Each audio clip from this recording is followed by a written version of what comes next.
Oke, selamat datang kembali di pembahasan mendalam kita. Hari ini kita mau gali satu ide kunci nih dari buku The Rules of Management-nya Richard Templer. Spesifiknya, aturan ke-34, gunakan motivasi penguatan positif. Sumber kita ya, kutipan-kutipan penting dari buku itu sendiri yang saling nyambung.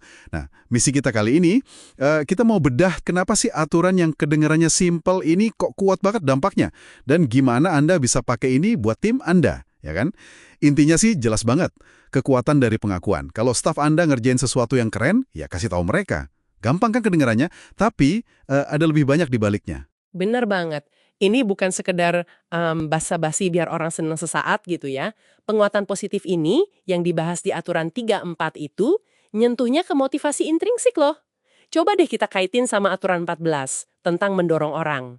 Seringkali pengakuan tulus dari atasan, apa ya, Templar nyebutnya praise from the boss. Itu bisa jadi pendorong semangat yang jauh lebih kuat dari bonus uang. Dan yang paling asik, pujian itu kan gratis, tapi return emosionalnya bisa tinggi banget. Ini soal bangun modal psikologis di tim Anda gitu. Nah, ini nih yang menurut saya menarik.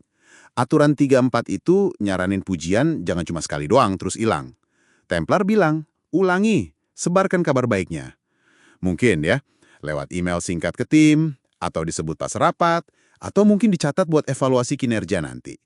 Ini kan nunjukin kalau Anda emang benar-benar perhatiin dan hargain, bukan sekedar formalitas sambil lalu gitu. Iya betul. Kuncinya kayak yang selalu ditekankan Panplar ya, sederhana dan tulus, nggak usah lebay.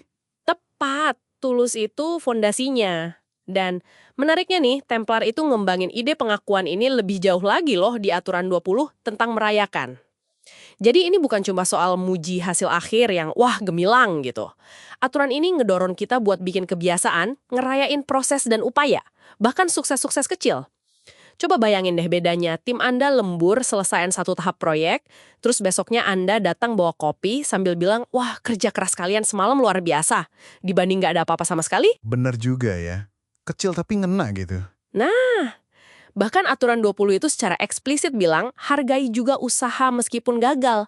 Kutipannya kuat banget. Kenapa saya nggak boleh hargai mereka? Cuma karena kita gagal bukan berarti kita nggak usaha keras. Ini kan ngebangun budaya yang aman buat orang mau nyoba, nggak takut salah terus. Wah, iya. Ini nyambung banget juga sama aturan 18. Berikan penghargaan kepada tim. Seringkali kan manajer, mungkin tanpa sadar ya, kejebak pengen kelihatan jadi otaknya gitu di balik sukses. Padahal, ngasih kredit secara publik tulus ke tim, itu justru bangun loyalitas yang luar biasa loh. Banget. Ngomong sesuatu kayak, tim ini fantastis, mereka yang kerja hebat. Kayak saran aturan 18, itu sama sekali nggak ngurangin wibawa Anda. Malah sebaliknya, nunjukin kerendahan hati dan nguatin rasa ini kerjaan kita bareng. Anda jadi kelihatan pemimpin yang percaya sama timnya. Dan ada lagi nih aspek penting lainnya, personalisasi. Ini disinggung di aturan 28 tentang mengadaptasi gaya. Nggak semua orang itu nyaman loh dengan cara pengakuan yang sama. Oh iya bener juga. Ada anggota tim yang mungkin seneng banget dipuji di depan umum, di depan rekan-rekannya. Tapi ada juga yang mungkin lebih ngena kalau diajak ngobrol empat mata atau dikasih email pribadi yang spesifik gitu. Nah, ngenalin preferensi ini nunjukin kalau Anda nggak cuma muji secara mekanis, tapi benar-benar paham individu di tim Anda. Perlu peka ya berarti? Iya, perlu kepekaan. Dan juga, seperti disebut di aturan 14, butuh kepercayaan diri juga dari manajer buat nggak ragu ngasih pujian yang emang pantas didapat. Jadi kalau kita tarik benang merahnya nih ya, mulai dari pujian spesifik di aturan 34, terus ngerayain usaha di aturan 20, ngasih kredit ke tim di aturan 18, sampai nyesuain gaya di aturan 28, semuanya itu kan kontribusi ke satu tujuan gede yang disebut di aturan 24, menciptakan atmosfer kerja yang tepat. Betul. Atmosfer ini dibangun dari tindakan-tindakan kecil tapi konsisten. Kayak ngasih penghargaan, muji, bersikap baik, percaya, ngasih inspirasi, mimpin, motivasi, ngembangin orang, dan peduli beneran.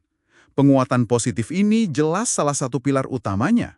Kesimpulannya sih cukup jelas ya, penguatan positif itu bukan sekedar nice to have dalam manajemen, bukan pemanis aja. Ini tuh alat strategis yang efektif banget, dampaknya gede ke motivasi, kinerja, retensi, dan biayanya. Hampir nol. Intinya adalah secara aktif nyari dan ngakuin hal baik yang dilakuin orang lain. Nah, pertanyaan penting buat Anda. Gimana Anda bisa lebih sengaja lagi nih pakai alat ini dalam interaksi sehari-hari? Oke, buat menutup pembahasan kita kali ini, ada satu pemikiran nih buat Anda bawa pulang. Seberapa konsisten sih penguatan positif ini dalam gaya kepemimpinan Anda sehari-hari? Udah jadi kebiasaan belum? Kayak rutinitas mingguan atau bahkan harian gitu, buat nyari momen ngasih pengakuan tulus. Atau cuma sesekali aja pas ada pencapaian gede banget.